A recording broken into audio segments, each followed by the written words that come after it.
கர்த்தருடைய பரிசுத்த நாமம் மையப்படுவதாக. 3/8/2026 திங்கட்கிழமை, புதிய நாள், புதிய கால வேளைக்காய் கர்த்தரை நன்றியோடு துதிக்கிறேன், ஸ்தோத்திரிக்கிறேன். இந்த நாளுக்கான கர்த்தருடைய வார்த்தை யாத்திரையாகமம் 14ஆம் அதிகாரம் 14ஆம் வசனம். கர்த்தர் உங்களுக்காக யுத்தம் பண்ணுவார், நீங்கள் சும்மா இருப்பீர்கள். The Lord will fight for you, you need only to be still. யுத்தம் நமக்காக யுத்தம் பண்ணும் தேவன் என்கிறதான வார்த்தைகளிலே ஆண்டோடைய வார்த்தை இந்த நாளிலே கேட்போம். உபாகம் 1ஆம் அதிகாரம் 30ஆம் வசனம் சொல்லுகிறது, உங்களுக்கு முன் செல்லும் உங்கள் தேவனாகிய கர்த்தர் தாமே எகிப்தில் உங்களோடு இருந்து உங்கள் கண்களுக்கு முன்பாக செய்வதெல்லாவற்றைப் போலவும் வனாந்திரத்தில் செய்து வந்தது போலவும் உங்களுக்காக யுத்தம் பண்ணுவார். கர்த்தர் நமக்காக யுத்தம் பண்ணுகிற தேவன். நெகேமியா 4ஆம் அதிகாரம் 20ஆம் வசனம் சொல்லுகிறது, நம்முடைய தேவன் நமக்காக யுத்தம் பண்ணுவார் என்று. 1 சாமுவேல் 17ஆம் அதிகாரம் 47ஆம் வசனம் சொல்லுகிறது, கர்த்தர் பட்டயத்தினாலும் ஈட்டியினாலும் ரட்சிக்கிறவர் அல்ல என்று இந்த ஜனக்கூட்டமெல்லாம் அறிந்து கொள்ளும். யுத்தம் கர்த்தருடையது, கர்த்தர் உங்களை எங்கள் கையில் ஒப்பு கொடுப்பார் என்றார்.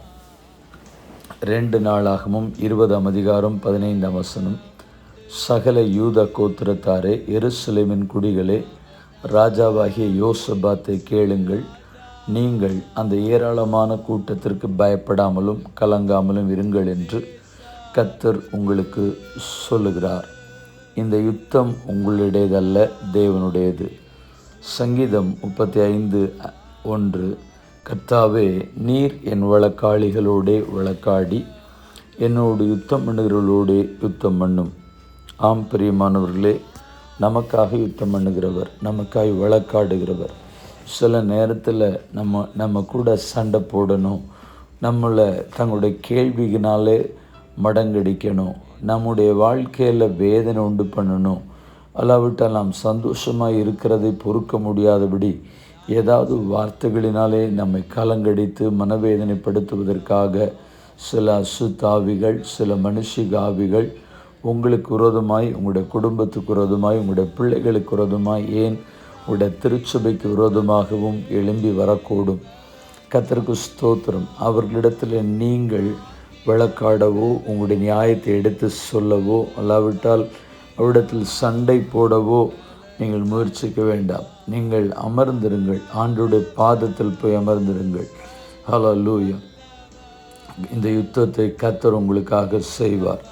நீங்கள் சும்மா இருப்பீர்கள், கர்த்தர் உங்களுக்காக வழக்காடுவார். மகிமையான காரியங்களை கர்த்தர் செய்வதற்கு கர்த்தர் நல்லவராக இருக்கிறார். கர்த்தருக்கு ஸ்தோத்திரம் உண்டாகட்டும். வேதம் நமக்கு சொல்லுகிறது, நீங்கள் அமர்ந்திருந்து நானே தேவன் என்று அறியுங்கள் என்று சொல்லி. Be still and know that I am the Lord. ஆண்டவரை அறிந்து கொள்வோம், ஆண்டவருடைய பாதத்தை தஞ்சமாக்கி கொள்வோம். கர்த்தர் நமக்காக யுத்தம் பண்ணி நமக்கு விரோதமாய் எழும்புகிற எல்லா விதமான ஆவிகளோ செயல்பாடுகளோ மனுஷனோ அவனுக்கு எதிராக நின்று ஜெயத்தை கர்த்தர் நமக்கு தருவதற்கு கர்த்தர் நல்லவராய் இருக்கிறார். கண்களை மூடி நாம் ஜெபிப்போம். பரிசுத்தமுள்ள நல்ல தேவனே, இந்த ஆசீர்வதிக்கப்பட்ட புதிய நாள் காலவேளைக்காக நன்றி. எங்களுக்காக யுத்தம் பண்ணுகிறவரும் எங்களுக்காக வழக்காடுகிறவரும் நீர் ஒருவர் இருக்கிறபடினால் நன்றி. கர்த்தருக்கு ஸ்தோத்திரம். தீமைகளுக்கும் பொல்லாப்புகளுக்கும் மறைத்து கொள்ளும். சத்துருவானவன் எழும்புகிற எதிர்கிரியைகளுக்கும் எதிர்த்தாக்குதலுக்கும் ஆண்டவரே எங்களையும் குடும்பத்தையும் பிள்ளைகளையும் மறைத்து கொள்ளும்படியாய் ஜெபிக்கிறோம். இந்த ஜெபத்தினோடு செய்கிற ஒவ்வொரு தேவ ஜனங்களுக்கு நீரே அடைக்கலமாய், பாதுகாப்பாய், அரணாய், கோட்டையாய், தஞ்சமாய், துருகமாய் இருக்க நாங்கள் ஜெபிக்கிறோம். கர்த்தருக்கு ஸ்தோத்திரம். உம்முடைய ஜனத்தின் மேல் கர்த்தர் கவனமாய் இருந்து பாதுகாப்பவர்களுக்கு நிறைவாய் கட்டளையிடுவீராக. ஹல்லேலூயா. எதிர்க்கிற, போராடுகிற, வழக்காடுகிற, சண்டையிட நினைக்கிற எல்லா கிரியைகளையும் அழித்து நிர்மூலமாக்கி தேவ ஜனங்களுக்கு பாதுகாப்பு கொடுக்க பிதா, குமாரன், பரிசுத்தாவி நாமத்தினாலே ஜெபித்து ஜெபத்தை ஏறெடுக்கிறோம். எங்கள் பரிசுத்தமுள்ள நல்ல பிதாவே, ஆமென். வாழ்த்துக்களுடன் ஜெபங்களுடன் pastor Jebadas. WhatsApp 9345353730. Jesus bless you all. Amen. நேற்று கேள்வியும் பதிலும். இவைகளுக்கு விலகி நீங்கள் உங்களை காத்து கொள்வது நலமாயிருக்கும். யார் யாரிடத்தில் அப்போஸ்தலர் 15ஆம் அதிகாரம் 29வது வசனம். அப்போஸ்தலனாகிய பேதுரு யூதாவையும் சீனாவையும் அவர்களை கொண்டு அந்தியோகியாவிலும் சிரியாவிலும் சிலிசியாவிலும் இருக்கும் புறஜாதியாருக்கு சொன்னது. இந்த நாளுக்கான கேள்வி: நீ மீதியானியர் மேல் யுத்தம் பண்ண போகிற போது எங்களை அழைப்பிக்கவில்லையே, யார் யாரிடத்தில் சொன்னது?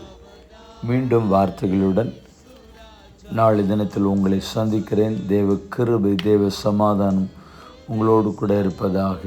ஆமேன், ஆமேன்.